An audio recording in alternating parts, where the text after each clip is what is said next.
Terror, suppression and decades of deliberate neglect. That's the harsh reality of life in Pakistan-occupied Jammu and Kashmir. While Islamabad continues to use POJK as a pawn in its regional game, voices from within are now exposing the truth. Professor Sajjad Raza, a prominent political leader from the region, has once again sounded the alarm. In his latest remarks, he reveals how POJK has become a hub for terror training camps, how basic services like healthcare are non-existent, and how the local population is increasingly demanding freedom from Pakistan's oppressive rule. Pakistan-occupied Jammu and Kashmir has for decades remained under the shadow of terrorism, violence and political suppression. Global watchdogs and human rights groups have repeatedly raised concerns about the region being used as a breeding ground for terror activities, with Islamabad facing allegations of directly funding, training and harboring terrorist elements. Recently, Professor Sajjad Raza, chairman of the National Equality Party Jammu and Kashmir, Gilgit-Baltistan and Ladakh, broke his silence yet again, shedding light on the troubling conditions in POJK. He exposed the proliferation of terror training camps in both Pakistan and Pakistan-occupied Jammu and Kashmir, highlighting how these have evolved into more covert operations to evade detection.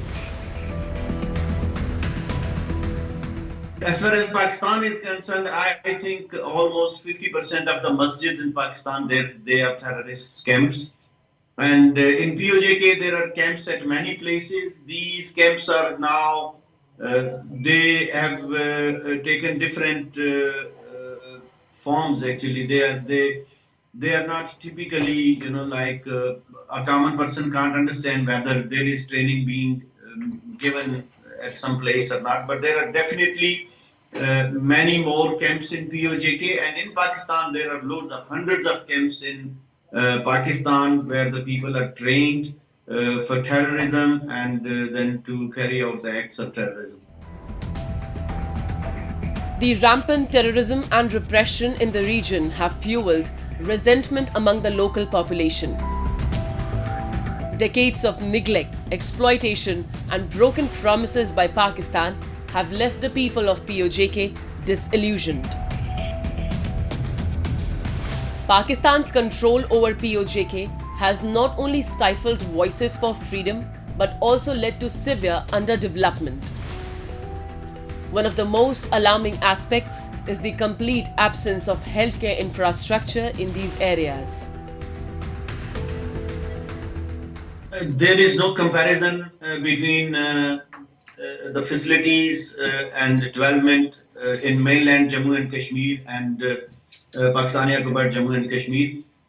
Now, there is not even a single hospital in POJK and Gilgit-Baltistan.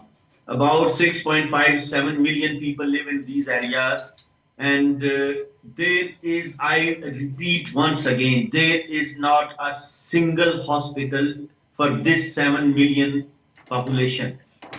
There are only small medical units with very basic medical facilities, and people with any complex medical needs or people with any serious conditions, they are always referred to Pakistan, to Rawalpindi, Lahore, Karachi and Islamabad.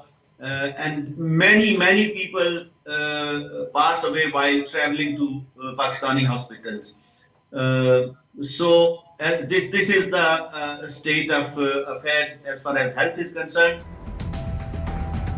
From growing terrorism to mass public discontent and collapsing public services, the situation in Pakistan-occupied Jammu and Kashmir remains dire. For decades, the region has been used as an asset by Pakistan's military and intelligence agencies, often at the expense of the local population.